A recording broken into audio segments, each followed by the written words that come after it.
நான் யாரென புரிகிறதா?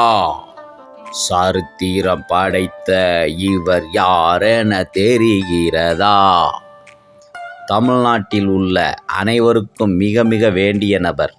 இவரின் வாடிக்கையாளர்கள் நம்மில் பெரும்பாலானவர்கள். மலேசியாவில் முதல் 3 பணக்காரர்களில் இவரும் ஒருவர்.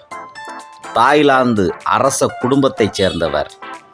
இவரின் சொத்து மதிப்பு தலை சுற்றிவிடும் 40,000 கோடிகள். இவரின் தந்தைதான் ஏர்செல் நிறுவனத்தின் ஓனர். இப்போது புரிகின்றதா நாம் எப்படி இவருக்கு வேண்டியவர்கள் என்று? தனக்கு எதுவும் வேண்டாம் என புத்த துறவியாகிவிட்டார். இதுதான் வாழ்க்கை.